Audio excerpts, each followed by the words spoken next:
Reed, everybody! He had a little bit of energy, guys. And now it's gonna get a little bit weird because I have to bring up your next comic. And it's me, guys. Give it up for me!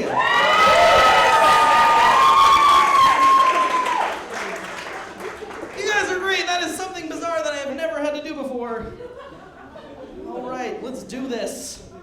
We got any football fans here? Woo! Big fans, big fans. Who's your team? Steelers. The Steelers. I'm jealous. I'm jealous. Your quarterback, a little sexually aggressive, but he gets the job done. He gets the job done, on the field and off. But I'm super jealous. You guys are winning Super Bowls like every other year. I don't have that. I chose my team on a whim back in second grade. Some people say I based the decision too heavily on the role they played in Ace Ventura, Pet Detective. But I went with the Miami Dolphins. Boo, come on.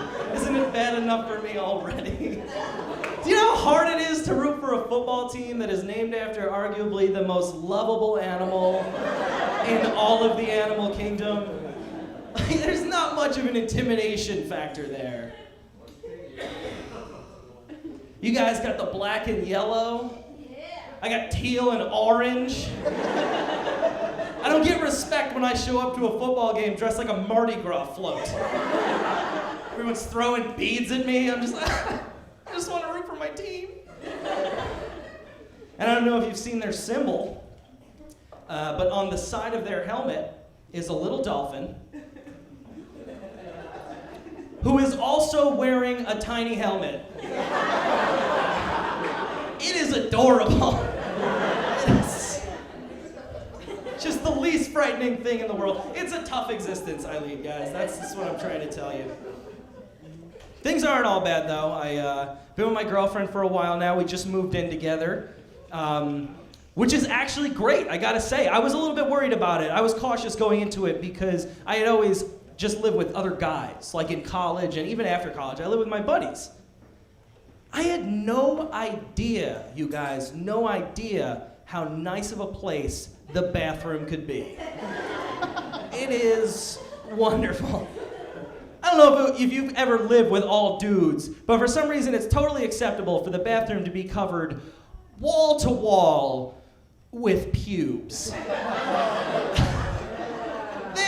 I don't know what my roommates were doing. I don't know if they were wetting down the room first and then gleefully sprinkling their pubes about like pixie dust. They were on the ceiling. That seems excessive. That seems like too much. But now our bathroom is great. It smells nice. Much fewer pubes on the ceiling. There's still a few. I like to toss them up there. Keep her on her toes. But the best part, my favorite part of our bathroom, you guys, we have wet wipes. Don't get uncomfortable. I use wet wipes now when I make poops. I do, and it is amazing. My whole life, I always thought these things were just for babies. I didn't know I could be using them. I don't know, the only way I can explain it to you guys is after you use them, you just know everything's gonna be okay.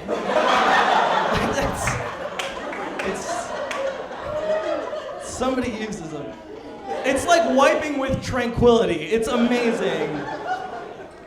My goal is to one day have them in every room in the house. Just use them in between bathroom stops if I'm feeling down. Just freshen up. The only trouble with them, though, is they spoil you. They do. Once you start using them, you can't stop. You can't go back, which is troubling for me because I go back east to visit my parents for the holidays, and they don't use these things. They're old school. They're using what now feels to me like fine grit sandpaper. It's brutal.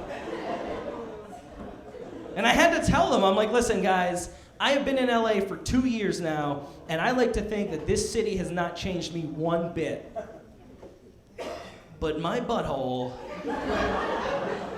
has gone so Hollywood, it is ridiculous. There's no turning back for me. I gotta bring them in a little baggie now when I go home, it's weird. I need them.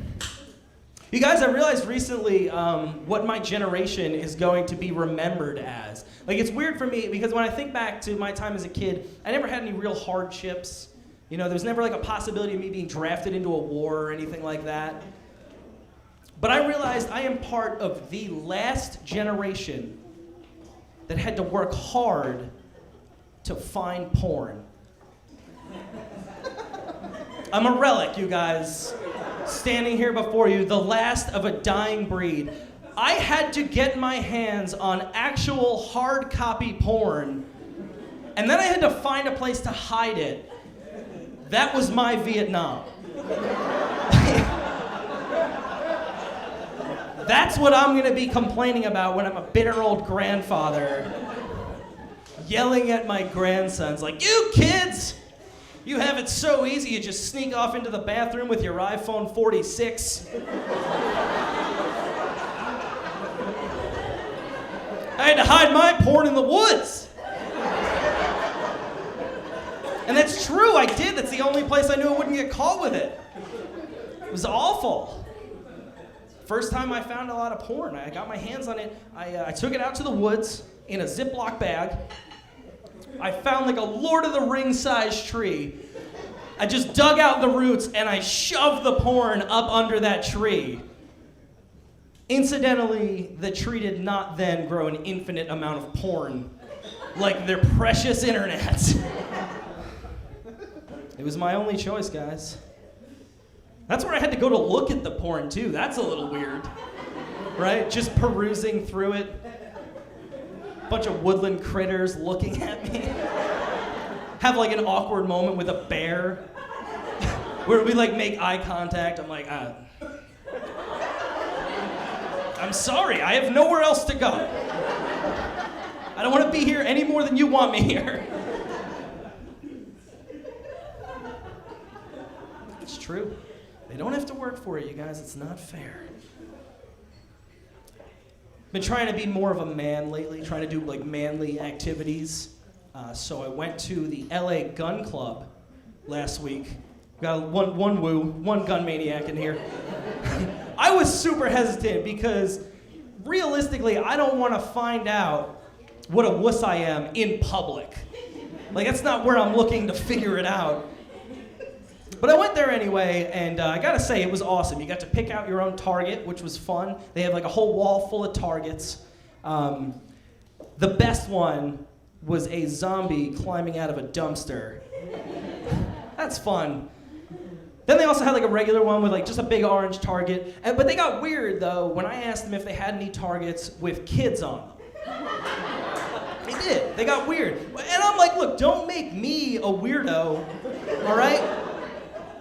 I'm just trying to challenge myself, and kids are smaller than dumpster zombies. Just harder to hit. Frankly, if you have a target with like a sprinting baby on it, that would be ideal. It's hard to hit. So I wound up getting their most challenging target, which is a hostage situation. It's a guy standing behind a woman, holding her, and you can only hit him in the head. So I'm like, all right, I'll take that one. The only trouble was, the terrorist in this situation looked exactly like Abraham Lincoln. It's like to a T. He had high cheekbones, chin beard. He even had the mole. The only thing he was missing was the hat. Otherwise, Abe Lincoln. So I hung up this target. I sent it about 50 feet out, and I just shot the crap out of that lady.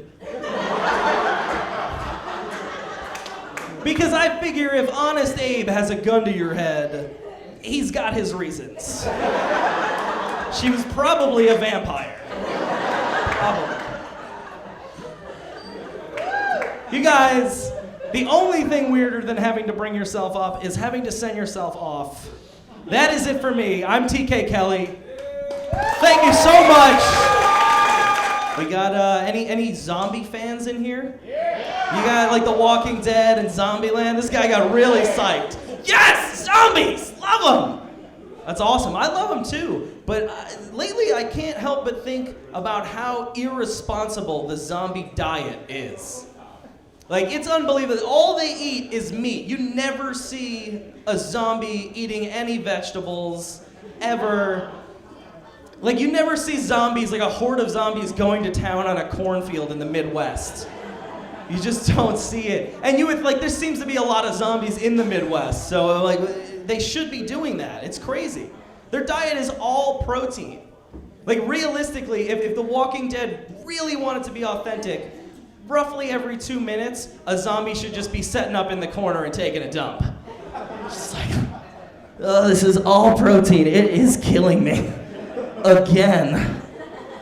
He's wiping his butt with the ripped flannel shirt he's wearing. I'm just kidding. A zombie wouldn't wipe his butt. That's ridiculous. That's ridiculous. And I love, too, the thought of, like, a zombie, you know, they're chasing some guy, they're limping after him, growling,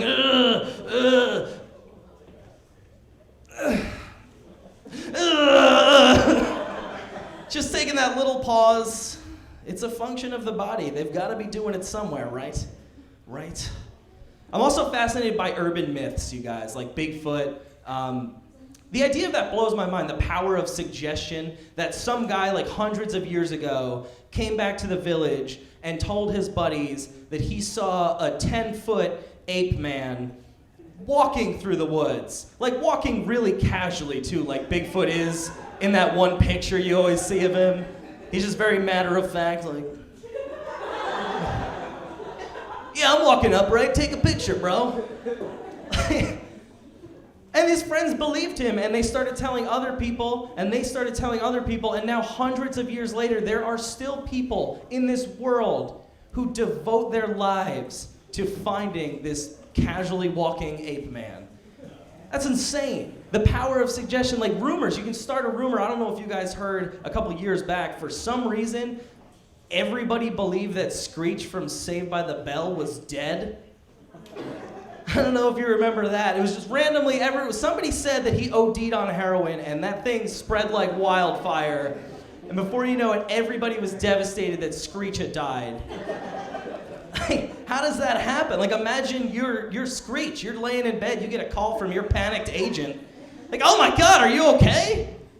It's like, yeah, well, you know, I've been better. I'm not working much lately, but I mean, I'm alive, so I can't complain. He had to prove to the world that he wasn't deceased. That's insane. Just the power of suggestion does these things. My favorite urban myth of all time, you guys, the one about jellyfish. I don't know if you've heard this urban myth, but if you get stung by a jellyfish, you're supposed to pee on it. On the sting, not on the jellyfish. I don't even know how you would do that. Like, it's not, you would be sitting there waiting for you to pee on it. But the thing is, people believe this, and it's not true at all. No, it's not. I researched it because I don't have a lot going on. And it's actually not true at all. It's actually bad. The pH balance in your pee can actually make it worse and make the sting release even more venom. And that's why this is my favorite urban myth of all time. Because it's the only one that has gotten a bunch of people unjustly peed on. It is the only urban myth that ends with, like, your friend peeing on your leg and you're like, thanks, man. Thanks, man. You are a good friend. That is like the apex of comedic genius. I want to meet the guy who made that up and just shake his hand, because I will never in my life come up with a joke as good as that guy did. Just getting thousands of people throughout history peed all over. It's amazing. We ready to roll into this thing, guys? Come on, give me more energy than that. Let's hear it. All right.